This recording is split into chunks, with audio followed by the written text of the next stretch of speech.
Hello everyone, my name is Copyright, and today with a new video we will be looking at a mechanic that I personally like the most or find the most interesting in the previous expansion packs that came out, or previous expansions. This is the MageCraft mechanic.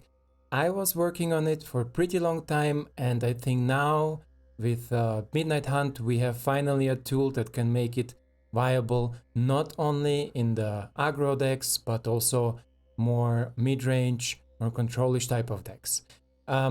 Here we have our deck. We go a little bit through. This video will be a little bit different. There is nothing from the new cards in the beginning as we see. There is only Eyetwitch and the Ghast as we always saw it, the combo with the treasures, just to help us to accelerate a little bit. But the next card will be, I think, something that people looking to work more with, and this is our sexy professor. And especially with our Plumb the Forbidden, this is an amazing combo in any sort of mid-range but also controlish type of decks, and this can take over the game really easy and really fast. Let's take a look how it looks in game.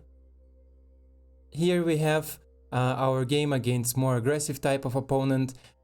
We bring back our professor out of the graveyard and try to take over from there, take off of course the creature that exiled our creatures, to just have the Diana on the board, to have something to sacrifice to get our additional 3 triggers, so we will be provided with life.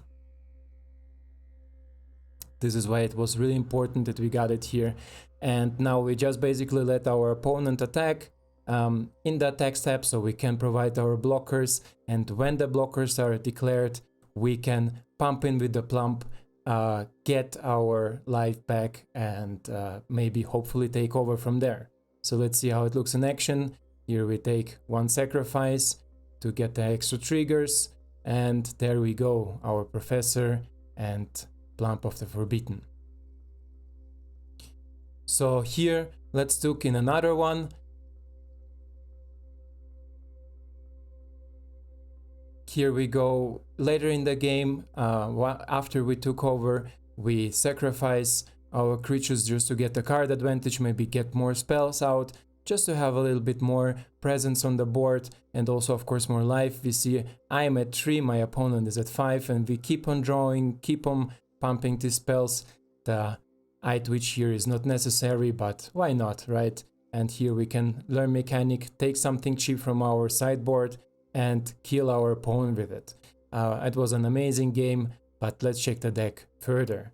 After this combo, it's of course really significant. We have some other synergies in our decks, some other possibilities, and this is especially true for our Innkeeper together with Diana. Innkeeper provides us with life, and Diana says every time we gain life, opponent lose some life. So this is a possibility to chop the opponent. Let's see how it goes. Here we are on the board against a little bit against a little bit more aggressive deck, a mono white list that I think the most people are familiar with. The opponent tried to bring us a little bit more down. We have our Meathook on the board, we will talk about it later. We just jump block here to just get some extra treasure, get some possibilities. Who knows what we're gonna draw next, but we have our Innkeeper on the board. Opponent place the portable hole. I think it's not the right choice to take the legendary enchantment, but it's okay. We just bring in our synergy, bring in our combo, and start chopping our opponent always for 1. Here we bring our Lolth into the game, bring another 2, and the opponent quit the game. This is how easy it can go, right? Next one, let's check the other synergy and possibilities we have in our deck. Diana is really underplayed card. I hope some people will pick it up, but here we have our star, our MVP, let's say, is the Meathook. Meathook is the amazing tool that we got with Midnight Hunt, and I think it will take over the meta. It will be the meta hook, let's say, because it's amazing in aggro and control type of decks. So let's check it out in action against a control deck.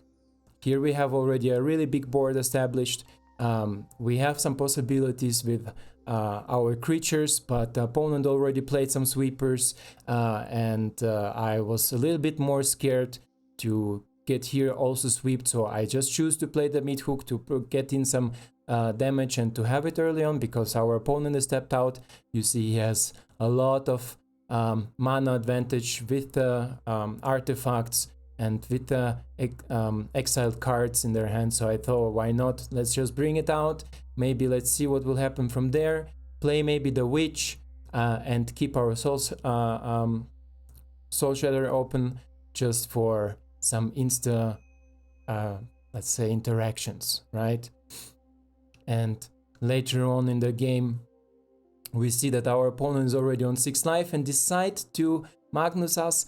It was a decision that I think he's not familiar with a Meathook, but why not? I give my opponent here an oops. It was a really fun game, nothing toxic, we just were fair plays, we communicate with each other a lot and pretty talkative, but now opponent realize what he has done, what is happening. 2 triggers on a stack, I give him the good game because, as I said, we talked before a little bit more with emotes, and here there is not much more that our opponent can do. In this control matchup, my creatures just keep on dying, he keep on remove them, and Meathook is an amazing tool exactly in these matchups where the opponent tries to control the board, control your creatures with some spot removal or even board wipes. So this is an amazing example. Yeah, here he goes for suicide. Respect to you, DJ. Let's check further what possibilities we have with our Meathook here. As I said, it provides a lot of synergy, a lot of different possibilities with Meathook also against aggro decks. As I said, it's something for more aggressive decks, but also something for more control decks. If we go to aggro playstyle, the Agadeem here more often than not comes in as to play as a spell, not as a land, but can help out. Sometimes we will check our land base a little bit later, but let's see how we go against the aggressive style of decks. Here we play against a mono white or mono red list, I'm sorry. Opponent removed almost everything on my board. He had some creatures I needed to chump block or to trade with some, so we decided to go for the Agadeem, bring back our Witch, bring back the Innkeeper, and bring back an Eyetwitch just to get an extra source of learn spells from the sideboard. We get the live triggers and our first attack. I think opponent understood that there is a lot of things going on. Sadly, he drew just a land. As I said, this game was also amazing, communicative. The guy was really cool, really nice, was really much fun. We just tried to exchange some emotes, some text lines. Sadly, Arena doesn't provide us with any sort of chat. Maybe it will be too toxic, but anyway. Here I see that he has Faceless Haven open. I decided to just go with the flyers and menace creatures because my opponent can do nothing against it, even if he activate a Faceless Haven. So we just attack in for a little bit of damage. Opponent realize it, he activate a Faceless Haven, but see that nothing can be blocked and there is nothing else to left than just to see your life going down. Right now opponent is at 3. In the next turn our opponent will activate the Goblin Land. I think there was no other way around. Doesn't matter what he do, the game is over because my life gain or my drain is just too amazing with the Meathook. I have so many small creatures.